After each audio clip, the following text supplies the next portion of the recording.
ሰላው አምባሳደር አሜሪካ በመሰለልና በማሰለል ታሪኳ ደርሶባት የማያውቅ አጋጣሚ ደርሶባት ሆኖባት የማያውቅ ነገር ሆኖባት ተገርማለች። ሙሉ ሚስጥሯን እየመነተፈ ለጠላት ሀገር ሲያቀብል የኖረውን ሰላይ 40 ዓመታት ሙሉ ያህል ሳታውቀው አቅፋና ደግፋ ሾማና ሸልማ ስታኖረው መቆየቷ ነው ያስገረማት። የገዛ ዜጋዋ፣ የገዛ ዲፕሎማቷ፣ የገዛ አምባሳደሯ ጓዳዋን እየበረበረ ሚስጥሯን እየዘረገፈ ነጋ ጠባ ለምትነታረካት ኪዩባ ሲያቀብል መኖሩን አልደረሰችበትም፣ አላወቀችውም። የሚያስገርመውም ይኸው ነው። 40 ዓመታት ሙሉ አንድ ዜጋዋ ገበናዋን ማጋለጡን እነ FBI፣ እነ CIA፣ የፔንታገን የመረጃ ወኪሎች ጭምር እንዴት አልደረሱበትም? ሀገሮች በገዛ ሹሞቻቸው በገዛ ዜጎቻቸው እየተከዱ ሚስጥራቸውን ለተቀናቃኝ ሀገሮች መተላለፉ የተለመደ ነው። አሜሪካም በCIAም በውጭ ጉዳይም በመከላከያ መስሪያ ቤቶቿ የሚሰሩና ለሚስጥር ቅርብ በሆኑ ዜጎቿ እየተከዳች ከፍተኛ የምትላቸውን ሚስጥሮቿ ይፋ ሆነው ብዙ ዋጋ ከፍላበታለች። ግን የነዚያ አይነት ሰላዎች የቆይታ ዕድሜያቸው አጭር ነው። በጊዜያቸው ከፍተኛ ሚስጥር ቢያስተላልፉም ብዙ ሳይቆዩ ትደርስባቸዋለች። በስርዓትም እስከ ሞት በሚደርስ ቅጣትም ቀጣለች። አምባሳደር ቪክቶር ማኑኤል ሮቻን ግን አልደረሰችበትም። 40 ዓመታት ሙሉ የተተከለባት ሰላይ ጓዳ ጎድጓዳዋን የሚፈትሽ የኪዩባ ጥልማሞት ስለመሆኑ ሳትባንን ቀረች።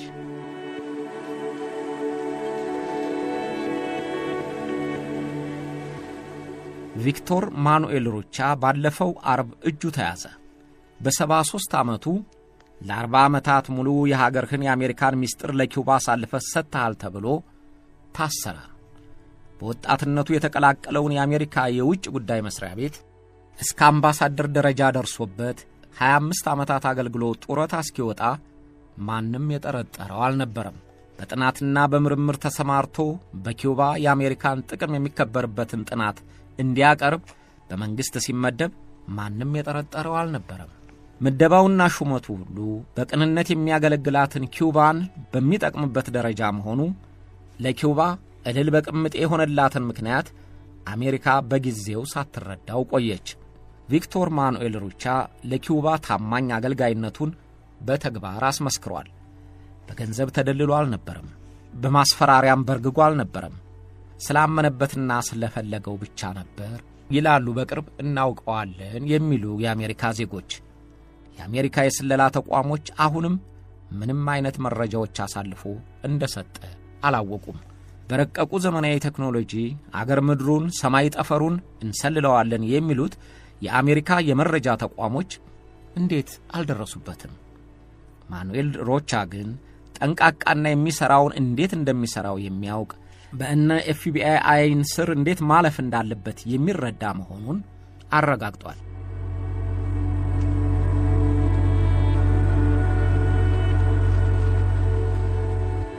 በተለያዩ ሀገሮች ባሉ ኤምባሲዎች የሚመደቡ በዲፕሎማትነት ሽፋን ለስለላ ተልዕኮ ይዘው የሚንቀሳቀሱ መኖራቸው በተደጋጋሚ ታይቷል። ከአምባሳደሮች ጀምረው እስከ አታሺዎች ድረስ በስለላ ተግባር ተሰማርተው በመገኘታቸው የተጋለጡም የተቀጡም ብዙ ናቸው። ስለላ በዲፕሎማትነት ሽፋን መካሄዱ በሕግም በሞራልም የተከለከለ ቢሆንም ሕጉን የደነገጉት ሀገሮች ጭምር የሚያከብሩት ሕግ አልሆነም።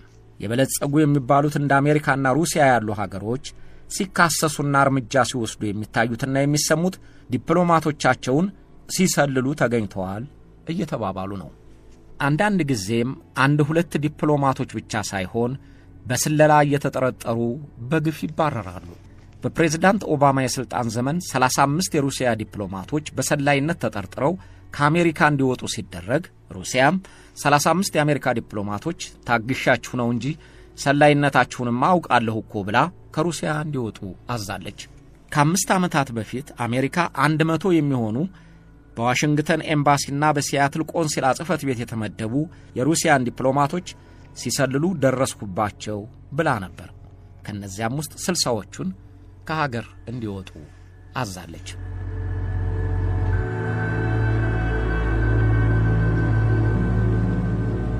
በዋሽንግተን ያለው የሰላዮች ሙዚየም ኃላፊ ክሪስቶፈር ኮሶታ ኤምባሲዎችና ዲፕሎማቶች ለመቶና መቶ ዓመታት ያህል የተላኩበትን ሀገር ሲሰልሉ እንደኖሩ ይናገራል። ዲፕሎማቶቹ ይላል ክሪስቶፈር፣ ዲፕሎማቶቹ በስለላ ተጠርጥረው ሲያዙም ከማጋለጥ ይቅር ሚስጥር ማድረግ ውጤታማ ይሆናል ይላል። በየሀገሩ ባሉ ኤምባሲዎች የሚመደቡ ዲፕሎማቶች አምባሳደሩ ጭምር በስለላ ተግባር ተጠርጥረው እጃቸው የተያዘበት ጊዜ አለ። አንዳንድ ጊዜ ሰላይነታቸው ተረጋግጦ የተመደቡበት ሀገር ቢደርስባቸውም በይፋ ሳይነገር በድምድምታ የሚቀርበት ጊዜ አለ። የዚህም ምክንያቱ አንደኛው ዲፕሎማቶቹ ሲሰልሉ ያዝኋቸው የሚለው ሀገርም በተቀናቃኙ ሀገር በዲፕሎማትነት ሽፋን ሰላዮችን ስለሚመድብ እርምጃ ቢወስድ እዛም ቤት እሳት አለ እንደሚባለው የሆነበትና ውስጡን ተነጋግሮ ሚስጥር ሳይወጣ መጨረስ ስለሚመርጡ ነው። አንድ ጊዜ እንግሊዝ 23 የሩሲያ ዲፕሎማቶች ሰላዮች ናቸው ብላ አባረረች። ሩሲያም በቁጥራቸው ልክ 23 የእንግሊዝ ዲፕሎማቶችን ሰላዮች ስለሆናችሁ ውጡ ብላ አባረረቻቸው። ሲሰልሉ የተደረሰባቸው ዲፕሎማቶች ለማጋለጥ የማይፈልጉበት ሌላው ምክንያት አስፈራርቶና ደልሎ ራሱን ዲፕሎማቱን ሀገሩን እየሰለለ መረጃ እንዲያቀብል ተባባሪ ለማድረግ ስለሚፈለግና ስለሚቻልም ነው። በቁጥራቸው ትንሽ የማይባሉ ዲፕሎማቶች በረብጣ ገንዘብ እየተፈነገሉ የሀገራቸውን ምስጢር አሳልፈው ይሰጣሉ። ሌሎች ዲፕሎማቶች ደግሞ በአሳፋሪ ተግባር ስማቸው እንዳይጠፋ እየተጨነቁ የሀገራቸውን ምስጢር እየዘረገፉ አሳልፈው ሲሰጡ ታይተዋል።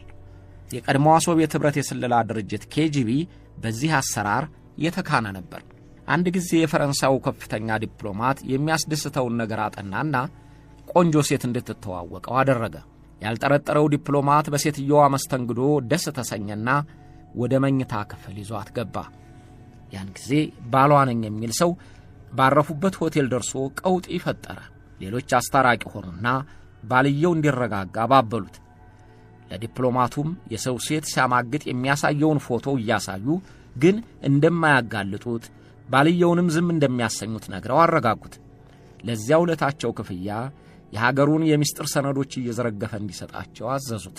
ዲፕሎማቱ ድራማውን ያቀነባበረውን KGBን እንዳያጋልጠው እስኪበቃው ድረስ ለሶቪየት የስለላ ተቋም አገልጋይ ሆነ።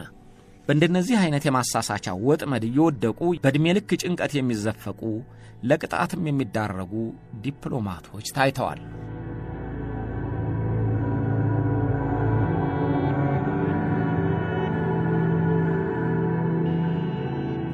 አንዳንድ ወዳጅ ነን የሚሉ ሀገሮች አታሾቻቸውን የስለላ ሥራ እንደሚሰሩ በግልጽ ነግረው የሚመድቡበት ጊዜ አለ። እነዚያ ዲፕሎማቶች ስልክ በመጥለፍ የኤሌክትሮኒክስ ግንኙነት በመፍጠር ለተመደቡበት ሀገር ይተባበራሉ። ዋና ተግባራቸውም የሀገራቸውን የጸጥታ መስሪያ ቤት ከተመደቡበት ሀገር የስለላ ተቋም ጋር ማገናኘት ይሆናል። ዲፕሎማቶች ከሕጋዊ አሰራራቸው ውጪ በስለላ እንደሚሳተፉ ባይናገሩትም ግን የሚታመንበት በመሆኑ እንደ አሜሪካ ያሉ ሀገሮች በሚመደቡላቸው ዲፕሎማቶች ላይ በተለይ የተቀናቃኝ ሀገሮች ዲፕሎማቶችን በጸረ ስለላ መስሪያ ቤቶች ክትትል ያደርጉባቸዋል።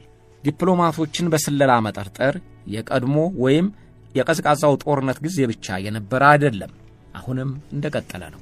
የፊሊፒንስ ፕሬዝዳንት የነበሩት ዱቴርቴ ብዙ ጫጫታ ባስከተለባቸው ንግግራቸው የአሜሪካ አምባሳደሩም ዲፕሎማቶቹም ሁሉም ሰላዮች ናቸው ብለው ተናግረዋል። ሩሲያም እንደ ዱቴርቴ ነው የምታምነው። የውጭ ጉዳይ ሚኒስትር ቃል አቀባይ ማሪያ ዛካሮቫ በአሜሪካ የዲፕሎማቲክ ተልእኮ ጣራ ስር ሆነውና ከደረጃቸው ጋር የማይመጥን የስለላ ሥራ የሚሰሩ የሲአይኤና የፔንታገን ሰላዮች አሉ ብለው ተናግረዋል። አሜሪካም በነሩሲያ ላይ ተመሳሳይ ስሞታ ታቀርባለች። ዲፕሎማቶች የስለላ ተግባር ይሰራሉ። ማኑኤል ሮቻም ከነዚህ አይነቶቹ ዲፕሎማቶች ጋር ይመደባል። አሜሪካ በአሁኑ ጊዜ መጠነ ሰፊ የስለላ ስምሪት እንዳላት የታመነ ነው። በሰው ኃይል ብቻ ሳይሆን ዘመነኛው ቴክኖሎጂ ባስገኛቸው የረቀቁ መሳሪያዎች ከጠፈርና ከምድር ያለውን ሁሉ መረጃ ትሰበስባለች። ማንኛውም ሀገር የሰላዮቹን ቁጥር እንደሚደብቀው አሜሪካም አትናገርም እንጂ ኒውዮርክ ታይምስ ከ17 ዓመታት በፊት የብሔራዊ መረጃ ዳይሬክተር ጆን ኔግሮፓንቴንን ዋቢ አድርጎ እንደዘገበው ከሆነ በዓለም ዙሪያ አሜሪካ 100,000 የሚጠጉ ሰላዮች አሏት። እነዚያ ሰላዮች ሚስጥሮችን ለመመንተፍ መረጃዎችን ለመተንተንና የሀገራቸውን ደህንነት ለመጠበቅ የተቀጠሩ ናቸው። ከነዚያው ሰላዮች ውስጥ የዲፕሎማትነት ደረጃ የተሰጣቸው ይገኙበታል። ይሁንና ዲፕሎማቶቿም ሆኑ ሰላዮቿ ራሷን አሜሪካንን እየሰለሉ ሚስጥሯን ለተቀናቃኝ ሀገሮች አሳልፈው ሲሰጡ ተገኝተዋል። በፔንታገን፣ በውጭ ጉዳይ መስሪያ ቤት፣ በናሳ የጠፈር ምርምር ጣቢያ ጭምር የሚሰሩ ዜጎቿ መረጃዎቹን አሳልፈው ሲሰጡ ተደርሶባቸዋል። አንዳንዶቹንም ለፍርድ አቅርባቸዋለች። የቪክቶር ማኑኤል ሮቻ ከሌሎች የተለየ የሚያደርገው ለ40 ዓመታት ያህል ለጠላቷ ለኪውባ እየሰለለ መሆኑን ሳትደርስበት መቅረቷ ነው። እጅግ የረቀቁ የስለላ መሳሪያዎችና በርካታ ልምድ ያላቸው ሰላዮች፣ የገንዘብም አቅም ያላቸው የስለላ ተቋሞቿ እንዴት ከፍተኛ ስልጣን ይዞ የሚሰልለውን ባለስልጣን ሳይደርሱበት ቀሩ? ቪክቶር ማኑኤል ሮቻ በውጭ ጉዳይ መስሪያ ቤት ሥራ ከተቀጠረበት ጊዜ ጀምሮ ጡረታ እስከወጣበት ጊዜ ድረስ ያገኘውንና የፈለገውን ሚስጥር ለኪውባ እያሳለፈ ሲሰጥ ኖሯል። አሁንም የተያዘው አልፊና አድካሚ ወይም ውስብስብ በሆነ ክትትል አልነበረም። የቪክቶር ማኑኤል ሮቻ ከሌሎች የሱ ቢጤ ሰላዮች የተለየ የሚያደርገውም ለረጅም ዓመታት የቆየ ሰላይ መሆኑ ብቻ አይደለም፣ ለመሰለል የፈለገበት ምክንያትም ነው። ብዙ ጊዜ ሰላዮች የሀገራቸውን ሚስጥር የሚሸጡት የገንዘብ ጥማታቸውን ለማርካትና የቅንጦት ኑሮ እንዲኖሩ ሲሉ ነው። አንዳንዶች ቀደም ብዬ እንደነገርኳችሁ ፍርሃትና ሰቀቀን በሚለቅባቸው ማስገደጃ ተወጥረው ስለሚያዙ ነው። አንዳንዶቹም የሀገራቸው መንግስት የሚከተለውን ርዕዮተ ዓለምና ፖሊሲ በመጥላት ነው። ማኑኤል ሮቻ እስካሁን ባለው ምርመራ በአፍቃሪ ነዋይነት ተመስጦ መሆኑን ለማመን የሚያስችል መረጃ አልተገኘም። የሚያስገድደው ችግርም ስላጋጠመው ነው አልተባለም። ምናልባት በርዕዮተ ዓለም ወይም የሀገሩን አስተዳደር በመጥላት ሊሆን ይችላል ብለው የቀድሞ የሥራ ባልደረቦቹ ገምተዋል። እጁ እስከ ተያዘበት ጊዜ ድረስ ይከታተለው ለነበረው የኤፍቢአይ ሠራተኛ ፊደል ካስትሮን መሬ፣ የኩባ የደህንነት ቢሮ አባላትን ጓዶቼ ማለቱን፣ አሜሪካንን ግን ጠላት ብሎ መጥራቱን በድብቅ በተቀረጸው ንግግሩ ጠቅሶ የአቃቢ ሕግ ክስ መስርቷል። የአሜሪካው አቃቢ ሕግ ሜሪክ ጋርላንድ እንዲህ ይላል። ቪክቶር ማኑኤል ሮቻ ለሕዝብ ይፋ የማይደረጉ ሰነዶችን ለማግኘት በሚችልበት ኃላፊነት ላይ ሆኖ የአሜሪካን የውጭ ጉዳይ ፖሊሲ የሚጎዱ መረጃዎችን ለኪውባ መንግሥት ለ40 ዓመታት ያህል ሲያቀብል ቆይቷል ሲሉ እጁ የተያዘበትን ምክንያት ለፍርድ ቤቱ አሳውቀዋል። ጉዳዩ ጥልቅና ውስብስብ በመሆኑም የዋስ መብቱ እንዳይጠበቅ አመልክተውበታል።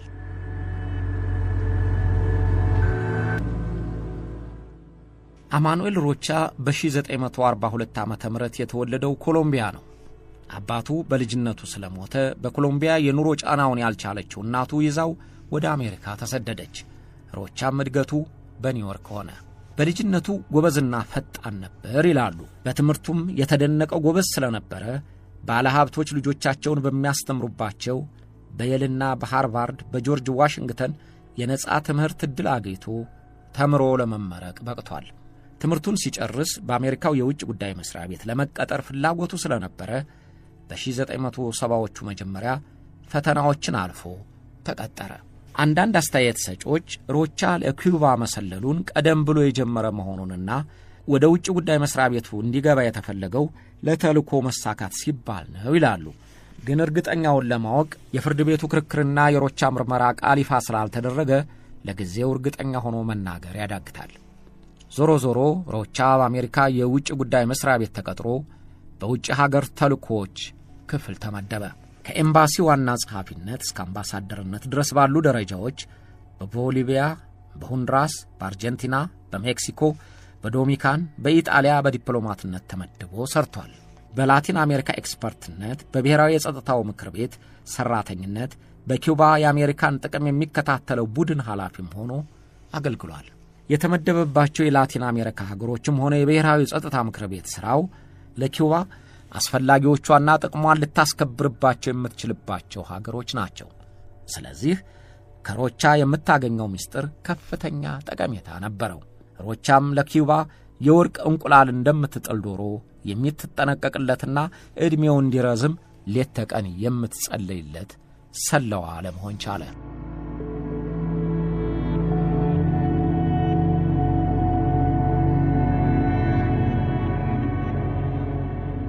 ኪዩባ ከአሜሪካ ልትወዳደርበት የምትችልበት የገንዘብ አቅም ስለሌላት በርካታ ሰላዮቿን ልታሰማራ አትችልም።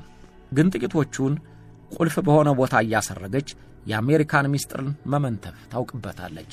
ከሮቻም ሌላ 20 ዓመት የሥርዓት ቅጣቱን የፈጸመውና የመከላከያ የመረጃ ወኪል የነበረው ጂም ፓፕኪን፣ በውጭ ጉዳይ መስሪያ ቤት ይሠራ የነበረውና የዕድሜ ልክ እስራት የተፈረደበት ዋልተር ካንዳልሜየርስ አሜሪካ በኪዩባ ላይ ለማድረግ የምታቅደውንና ጠቃሚ መረጃዎቹን እየሰረቁ እንዲያስተላልፉላት ለማድረግ ችላለች። የሮቻ የሚለየው የረጅም ጊዜ አገልግሎት ያገኘችበት ሰላዋ መሆኑ ነው። ሮቻ ከፍ ባለ ደረጃ በተመደበበት የዲፕሎማትነት ሥራው ጥብቅ የተባሉና ለብዙዎች የተከለከሉ ሚስጥሮችን ለማግኘት የሚያስችለው ነበር። አሜሪካ በኪዩባ ብቻ ሳይሆን የውጭ ፖሊሲዋን አቅጣጫ የሚያሳዩ ሚስጥሮችን ያውቃል። ያ ማለት ዋና ጠላቷ ኪዩባ የአሜሪካን ሚስጥር ከጉያዋ እየፈለቀቀች ትወስዳለች ማለት ነው። ሮቻ ለኪዩባ ሚስጥሮችን ማቀበል ብቻ ሳይሆን ለአሜሪካም የተሳሳተ መረጃ እየሰጠ በኪዩባ ላይ የምትነድፈውን የዕቅድ አቅጣጫ እንድትለውጥ ምክንያት ሆኗል። ጉዞዎቹንና ከኪዩባ የደህንነት መስሪያ ቤት ጓዶች ጋር የሚያደርገው ግንኙነት እንዳይታወቅ የሚጠቀምባቸውን ሽፋኖች ዋና መስሪያ ቤቱን የሚያታልሉ ነበሩ። መረጃዎቹን ለኪዩባ ጓዶቹ የሚያስተላልፈው በሥራ ምክንያት እያስመሰለ በሚሄድባቸው ሀገሮች የደህንነት ሠራተኞቹን እያገኘ ነው። ዋናው መስሪያ ቤት ሮቻ ወደሚጠይቀው ሀገር የሚሄደው በተመደበበት ሥራ ምክንያት ብቻ አድርጎ እንዲገምት ለማድረግ ጥበቡ ነበረው። በኪዩባ የአሜሪካን ጥቅም የሚከታተለው ቡድን ኃላፊ ከሆነ በኋላ እንደፈለገው ለመንቀሳቀስ ተመቸው። የኪዩባ ሰላዮችን ቢያገኝም ለሥራው አስፈላጊ ይሆኑለታል ተብሎ ስለሚወሰድ የሚጠረጠረው አልነበረም።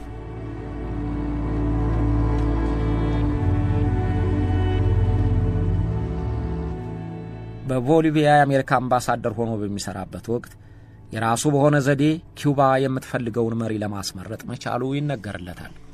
የቦሊቪያ የፕሬዝዳንትነት ምርጫ ውድድር ኪዩባም አሜሪካም በትኩረት የሚከታተሉትና ጥቅማቸው ያለበት ጉዳይ ነው። አሜሪካ ኒዮሊበራል ነው የሚባለውን ጎንዛሎ ሳንቼዝ ሎዛዳን እንዲመረጥ የምትፈልግ ሲሆን ኪዩባ ደግሞ አሜሪካ አጥብቃ የምትጠላውን ሞራሌስን ትደግፋለች። ማኑኤል ሮቻ አሜሪካን የሚደግፍ መስሎ ለጋዜጠኞች መግለጫ ሰጠ። በዚህ ምርጫ የኮክ ነጋዴዎች፣ የአደንዛዥ ዕፅ አስተላላፊዎች የሚመረጡ ከሆነ አሜሪካ ለቦሊቪያ የምትሰጠውን ድጋፍ ታቆማለች የሚል የሚያስፈራራ መልእክት አስተላለፈ። መልእክቱ ሞራሌስን እንዳትመርጡ የሚል መሆኑ ሕዝቡ ገብቶታል። የቦሊቪያ ሕዝብ ተቆጣ። አሜሪካ ማን መምረጥ እንዳለብን የምትወስንልን ሆኖች ሆይ የሚል እልህ ገባ። የሎዛድን ደጋፊዎች ጭምር ኪዩባ ለምትደግፈው ሞራሌስ ድምፃቸውን ሰጡ። ሮቻ ያንን አይነት ንግግር ያደረገው ሆን ብሎና ውጤቱን ገምቶ ነው ይሉታል።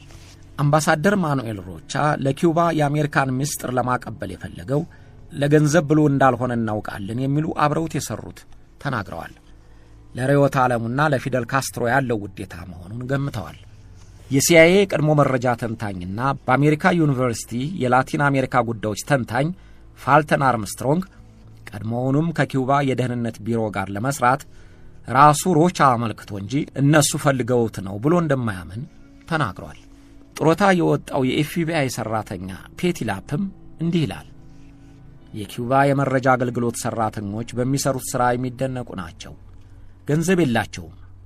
ጠላታቸው ደግሞ ባለጸጋው አሜሪካ ናት። ሩሲያኖች ተባባሪዎች ለማግኘት ገንዘብ የሚጠቀሙትን ያህል ኪዩባዎች የርዕዮተ ዓለም አንድነትንና ፍላጎት ያላቸውን ሰዎች መመልመል ያውቁበታል። እንደነዛ አይነት ሰዎች ለገንዘብ አይሰሩም። ለሮቻ ገንዘብ እንሰጣለን ቢሉት ኖሮ ይናደድባቸው እንደነበረ እገምታለሁ ብሏል። ከመንግስት ሥራ ለቆ በግል እየሰራ ባለበት ወቅት ለ40 ዓመት የአሜሪካንን ምስጢር እየጎለጎለ ለኪዩባ አሳልፎ ከሰጠ በኋላ ኤፍቢአይ ስለ ማኑኤል ሮቻ አጠራጣሪነት ጥቆማ ደረሰው። ጥቆማው ወይም ጥርጣሬው እንዴትና በየት በኩል እንደደረሰው እስካሁን ይፋ አላደረገም። ኤፍቢአይ የደረሰውን ጥቆማ ተከትሎ አንድ አባሉን እንዲከታተለው መደበው። የኤፍቢአይው ጥልማሞት በዋትስአፕ የጽሑፍ መልእክት ላከለት። በጽሑፉ ከኪዩባ ጓደኞቹ የተላከ ጥንቃቄ የሚያስፈልገው መልእክት ለእርሱ እንዲያደርስ የተላከ መሆኑን አሳወቀው። ሮቻ አልገባኝም፣ ግን ልትደውልልኝ ትችላለህ ብሎ መለሰለት። የቀድሞ አምባሳደር ሮቻ የተደወለለትን ስልክ ተቀብሎ ማያሚ በሚገኝ አይን በማይገባ ቦታ ተገናኝተው እንዲነጋገሩ ቀጠሮ ያዘ። ሮቻ ወደ ቀጠሮው ቦታ ሲሄድ ሰው ይከታተለው እንደሆነ ለማጣራት ጥንቃቄ አድርጓል። ወደ ተቃጠረበት ሬንዴቮ ለመድረስ የሄደው በዙሪያ ጥምጥም መንገድ ነበር። የሚያገኘውንም ሰው እንዳልባሌ ሆኖ እንዲያወራው አስጠንቅቆታል። ይህን ሁሉ ጥንቃቄ ያደረገው ምናልባት የጠረጠረ ካለ በክትትል ኢላማ እንዳይገባ ብሎ ነው። በእርግጥ ማንም አልተከታተለውም። ምክንያቱም ሊያነጋግረው የቀጠረው ሰው የሚከታተለው የኤፍቢአይ ጥልማሞት ነበርና ነው። ተገናኙና ጨዋታቸውን ጀመሩ። ጥልማሞቱ ከኪዩባ የጸጥታ ቢሮ መላኩን፣ ከእርሱ ጋር ግንኙነቱን እንዲቀጥልና አብረው እንዲሰሩ መታዘዙን ነገረው። ሮቻ አመነው። ግን ያልጠረጠረ ተመነጠረ የተባለው ተረት የደረሰበት ሮቻ የኪዩባ የሚስጥር ጓዶቹ መስለውት እውነቱን ዘረገፈለት። ድምፁ እየተቀረጸ መሆኑንም አላወቀውም። ገና በመጀመሪያው ግንኙነታቸው የኪዩባው የጸጥታ መስሪያ ቤት መደበኛ ሕይወቱን እንዲመራ ነግሮት እንደነበረ ለጥልማሞቱ ነገረው። ይሄውልህ፣ ሁልጊዜም ለራሴ የምነግረው የሠራነው ሁሉ ከአደጋ ላይ የሚወድቀው በሚከዳን ሰው ነው። በሚያገኘኝ ሰው ወይም እኔ ስለምሠራው በጥቂትም ቢሆን የሚያውቅ ሰው ከአደጋ ላይ ይጥለናል ብዬ አስባለሁ እያለ ስጋቱን ለሰላው ተነተነለት። ሮቻ ለረጅም ዓመታት ከአሜሪካ የስለላ ድርጅቶች ጀርባ መሥራትን፣ ግንኙነቱን እንዴት ማከናወን እንዳለበት የሚያውቅና ልምድ ያለው ሰላይ ነው። ሳይደረስበትም የቆየው በዚያው ጥንቃቄው ነው። ያን ዕለት የፈጸመው ግን በስለላ ዕውቀት ያለፈ ቀርቶ ምስጢር የሚጠብቅ ተራ ሰው የማያደርገው ነበር። በስልክ ያገኘውን ሰው በቀላሉ አምኖ አነጋገረው። ገና በመጀመሪያው ቀን ለሰላው በቂ ፍንጭ የሚሰጥ መረጃ አቀበለው። ራሱን እየነቀነቀ የሚያዳምጠው የኤፍቢአይው ጥልማሞት ድምፁን በድብቅ እየቀረጸው መሆኑንም አልጠረጠረም። ሮቻ የማርያምን መገበሪያ የበላ ያስለፈልፈዋል አይነት ሆኖበት ገና በመጀመሪያው ግንኙነቱ ምስጢሩን ማውጣቱ በሰላዎች የሥራ አፈጻጸም የሚታሰብ አልነበረም። ዋናው ትኩረቴ ይለዋል ከኩባ ጓዶቹ አንደኛው የመሰለውን የኤፍቢአይ ሰላይ፣ ዋናውና ቀዳሚው ትኩረቴ ዋሽንግተን የምትወስደው ማንኛውም እርምጃ መሪውን ወይም አብዮቱን የሚጎዳ እንዳይሆን ነው። ሮቻ በመጀመሪያው ግንኙነቱ የተናገራቸው የተጠቆመበትን የኪዩባ ሰላይነቱን ለማረጋገጥ የሚበቃ መረጃ ቢሆንም ሰላው ግን የበለጠ መረጃ ለማግኘት ለሌላ ጊዜ ቀጠሮ ሰጥቶ ተለየው። ከጥቂት ሳምንታት በኋላ ሲገናኙ በውጭ ጉዳይ መስሪያ ቤት የተቀጠረው ለሽፋን እንደነበረ፣ ስነ ስርዓት አክባሪና ትጉ ሰራተኛ በመሆኑ ቀስ በቀስ ከፍ ወዳለው የአምባሳደርነት ደረጃ መድረሱን አወጋው። እንዴት እንደምሰራ አውቅ ነበር። የኪዩባ የደህንነት መስሪያ ቤትም ይጠብቀኛል። እነሱም እንዴት መስራት እንዳለበኝ እንደማውቅ እርግጠኞች ነበሩ። ሂደቱ ረጅም ነው፣ ቀላልም አልነበረም እያለ ስለ ስራዎቹ የሚነግረውን የኤፍቢአይው ሰላይ በመቅረጸ ድምፅ እየቀረጸው ነበር። ሮቻ ምን እንደነካው አልታወቀም እንጂ የጠባውን ጡት መባል እስከሚችል ድረስ ከፍተኛ የሚባለውን ምስጢር ሁሉ ብዙ ጊዜ ለማያውቀውና የኪዩባ የጸጥታ ቢሮ በምስጢር ቃል ላላገናኘው ሰው ነገረው።